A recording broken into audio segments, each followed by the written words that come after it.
नमस्ते। हमारे इस नए अध्याय में आपका बहुत बहुत स्वागत है। आज हम एक ऐसी किताब के बारे में बात करने वाले हैं ना, जिसने सच में दुनिया भर में लाखों लोगों की जिंदगी को पूरी तरह से बदल कर रख दिया है। कैरल एस ड्वेक की mindset, the new psychology of success. आज के सफर को आप एक शांत, प्रेरणादायक लाइफ कोचिंग सेशन की तरह देखिए। हम कोई भारी भरकम किताबी बातें नहीं करेंगे, बल्कि हम ये समझेंगे कि हमारी सोच में किया गया एक बहुत ही छोटा सा बदलाव कैसे हमारी पूरी जिंदगी को एक नई दिशा दे सकता है। तो चलिए खुद को बेहतर बनाने के इस खूबसूरत सफर की शुरुआत करते हैं। शुरुआत में ही मैं आपसे एक बहुत ही सीधा सा सवाल पूछना चाहता हूं। जब हम किसी काम में फेल होते हैं तो हमें असल में कैसा महसूस होता है? जरा सोचिए। मान लीजिए आप एक स्टूडेंट हैं। किसी बहुत ही टफ कॉम्पिटिटिव एग्जाम के लिए आपने दिन रात एक कर दिया, लेकिन रिजल्ट आपके हक में नहीं आया। या फिर आप किसी ऑफिस में काम करते हैं और आपका कोई बहुत जरूरी प्रोजेक्ट बॉस ने रिजेक्ट कर दिया। उस पल क्या होता है हमारे साथ? हम पूरी तरह से टूट जाते हैं ना। हमें अंदर से लगने लगता है कि यार हम ही किसी लायक नहीं हैं। हमारी काबिलियत पर ही एक बहुत बड़ा सवालिया निशान लग जाता है।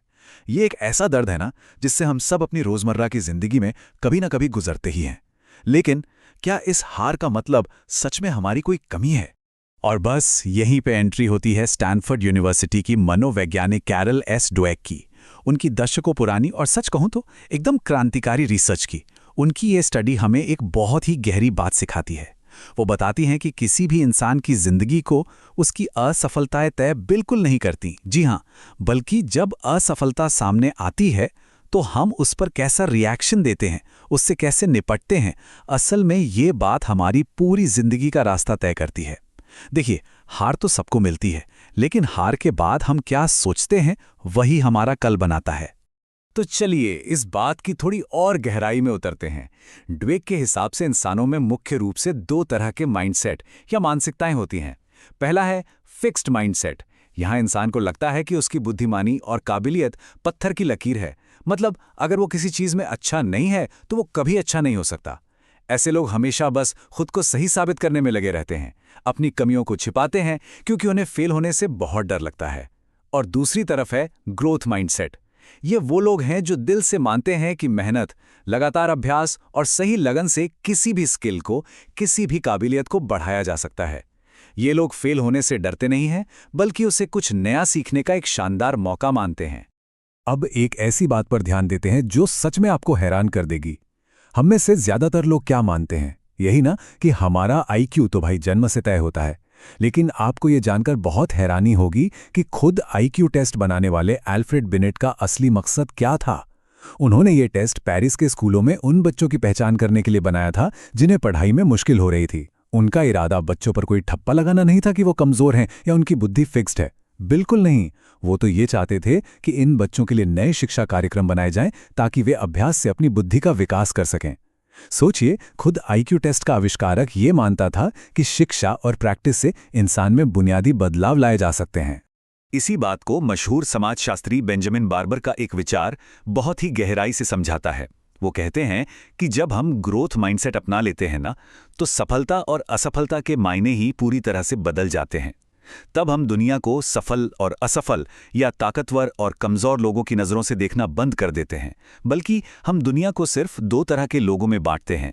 एक वो जो लगातार सीख रहे हैं और दूसरे वो जो नहीं सीख रहे हैं। सच कहूं तो जीवन भर एक विद्यार्थी बने रहना ही किसी भी इंसान की सबसे बड़ी उपलब्धि है। आइए अब थोड़ा आगे बढ़ते हैं और देखते हैं कि ये सब हमारी असली जिंदगी से कैसे जुड़ता है। क्योंकि ये फिक्स्ड और ग्रोथ माइंडसेट सिर्फ स्कूल, कॉलेज या किताबों तक सीमित नहीं है। ये हमारे जीवन के हर एक मैदान में काम करता है। चाहे वो खेल का मैदान हो, हमारे आपसी रिश्ते हों या फिर हमारा बिजनेस और नौकरी हो, हर जगह ये माइंडसेट अपना सीधा असर दिखाता है। और ये बात कितनी सच है, इसका एक बहुत ही बेहतरीन उदाहरण खेल की दुनिया से आता है। अमेरिका की महान फुटबॉल खिलाड़ी मिया हैम की कहानी। वो कहती हैं कि उन्होंने हमेशा खुद से बड़े, ज्यादा अनुभवी और कहीं बेहतर खिलाड़ियों के साथ खेला है। सोचिए, अगर उनका फिक्स्ड माइंडसेट होता तो वो क्या करती? वो बस कमजोर खिलाड़ियों के साथ खेलकर जीतने का घमंड पाल सकती थी। लेकिन नहीं, ग्रोथ माइंडसेट हमें हमेशा अपने कंफर्ट जोन से बाहर निकलने की हिम्मत देता है। मिया हारने के डर से नहीं खेलती थी, बल्कि हर दिन खुद को कल से बेहतर बनाने की चाहत से मैदान में उतरती थीं। अब जरा बिजनेस और लीडरशिप की दुनिया में भी झांक लेते हैं। जो लीडर फिक्स्ड माइंडसेट वाले होते हैं ना, जैसे किताब में लिया याकोका का उदाहरण दिया गया है, वो अक्सर सिर्फ अपने अहंकार से चलते हैं। उन्हें हर जगह बस हीरो बने रहना होता है। वो अपनी सुपीरियॉरिटी साबित करने के लिए दूसरों का इस्तेमाल करते हैं, और कई बार तो वो अपने इस ईगो के चक्कर में अपनी ही कंपनी को दांव पर लगा देते हैं। इसके बिल्कुल उलट जो ग्रोथ माइंडसेट वाले लीडर होते हैं, वो खुद के विकास के साथ साथ अपनी पूरी टीम को सिखाने, उन्हें आगे बढ़ाने पर फोकस करते हैं। वो अपनी गलतियों को खुले दिल से स्वीकार करते हैं और सबको साथ लेकर आगे बढ़ते हैं। इसी तरह हमारे रिश्तों में भी ये माइंडसेट एक बहुत बड़ा रोल निभाता है। मान लीजिए किसी रिश्ते में हमें रिजेक्शन मिलता है, दिल टूट जाता है। अब एक फिक्स्ड माइंडसेट वाला इंसान क्या सोचेगा? वो सोचेगा मुझ में ही कोई कमी है, मैं तो कभी किसी के प्यार के लायक बन ही नहीं सकता। वो इस रिजेक्शन को अपने माथे पर एक पक्के दाग की तरह लगा लेगा। लेकिन वहीं एक ग्रोथ माइंडसेट वाला इंसान, वो भी दुखी होगा, दर्द उसे भी होगा, पर वो सोचेगा ठीक है, ये रिश्ता नहीं चला, पर मैंने इससे इंसानी स्वभाव और खुद की ज़रूरतों के बारे में क्या नया सीखा। वो उस कड़वे अनुभव का इस्तेमाल खुद को और भी बेहतर और समझदार बनाने में करेगा। अब हम एक बहुत ही संवेदनशील और ज़रूरी मुद्दे पे आते हैं, बच्चों की परवरिश और हमारे शब्दों का उन पे असर। एक माता पिता या टीचर के तौर पर हम बच्चों की तारीफ कैसे करते हैं, ये बात उनके माइंडसेट की पूरी दिशा बदल सकती है। आपको पता है, हमारे मुंह से निकला एक एक शब्द बच्चे के दिमाग में एक परमानेंट मैसेज छोड़ता है। किताब में 5 साल के ब्रूस की एक बहुत ही प्यारी सी कहानी है। ब्रूस स्कूल के अपने पहले ही दिन दीवार पे लगी कुछ पेंटिंग्स को देख के पूछता है, ये बदसूरत पेंटिंग्स किसने बनाई? उसकी माँ ये सुनते ही उसे तुरंत डांटती हैं कि बेटा, ऐसा कहना गलत बात है। लेकिन उसकी जो समझदार टीचर थीं, वो जानती थीं कि ब्रूस असल में पेंटिंग को बुरा नहीं कह रहा है। वो तो अंदर ही अंदर इस बात से डर रहा है कि अगर उसने अच्छी पेंटिंग नहीं बनाई तो उसे जज किया जाएगा। तब टीचर बहुत प्यार से उसके पास आती हैं और कहती हैं, ब्रूस, यहाँ तुम्हें खूबसूरत पेंटिंग बनाने की कोई ज़रूरत नहीं है, तुम जैसी चाहो वैसी पेंटिंग बना सकते हो। और पता है, ये सुनते ही ब्रूस के चेहरे पर एक बड़ी सी मुस्कान आ जाती है। बच्चों को जजमेंट से सच में बहुत डर लगता है। और इसीलिए ये बहुत ज़रूरी है कि हम बच्चों की तारीफ करने का एकदम सही तरीका अपनाएं।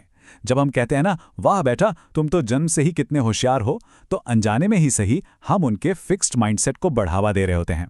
इससे उन्हें लगने लगता है कि उनकी बुद्धिमानी जन्मजात है, और अगर वो कभी फेल हुए तो मतलब वो होशियार नहीं रहे। इसके बजाय हमें हमेशा उनके तरीके और उनकी मेहनत की तारीफ करनी चाहिए। हमें कहना चाहिए, मुझे तुम्हारी मेहनत और तुमने जिस तरीके से इस मुश्किल सवाल को हल किया ना, वो बहुत पसंद आया। यकीन मानिए, इससे उनमें नया कुछ सीखने की लगन और मुश्किलों से डटकर लड़ने की ताकत पैदा होती है। तो यहाँ सबसे ज़रूरी बात ये निकल कर आती है कि हम आज अभी से अपना माइंडसेट आखिर कैसे बदल सकते हैं। क्योंकि सबसे अच्छी खबर तो ये है कि माइंडसेट कोई ऐसी चीज नहीं है जिसे बदला ही ना जा सके। ये सिर्फ और सिर्फ एक विश्वास है, और विश्वास को तो कभी भी बदला जा सकता है। तो चलिए, एक लाइफ कोच के तौर पर मैं आपको इसके कुछ बहुत ही आसान और प्रैक्टिकल कदम बताता हूं। पहला कदम, जब भी हमारे सामने कोई रुकावट आए तो सबसे पहले अपने अंदर गूंजने वाली उस फिक्स्ड माइंडसेट वाली आवाज को पकड़ें जो अक्सर कहती है ना कि यार ये हमसे नहीं हो पाएगा। दूसरा कदम, ये स्वीकार करें कि आपके पास उस चुनौती को देखने का एक चॉइस है, एक विकल्प है। आप चाहें तो उसे हार मान लें या फिर कुछ नया सीखने का एक सुनहरा मौका।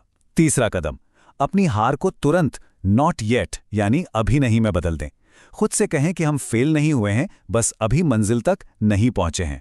और आखिर में चौथा कदम, नतीजों पर नहीं बल्कि अपनी मेहनत और अपने प्रोसेस पर ध्यान दें। सुधार के लिए छोटे छोटे ही सही पर कदम जरूर उठाएं। हमेशा याद रखिए, माइंडसेट बदलना कोई एक रात का काम नहीं है।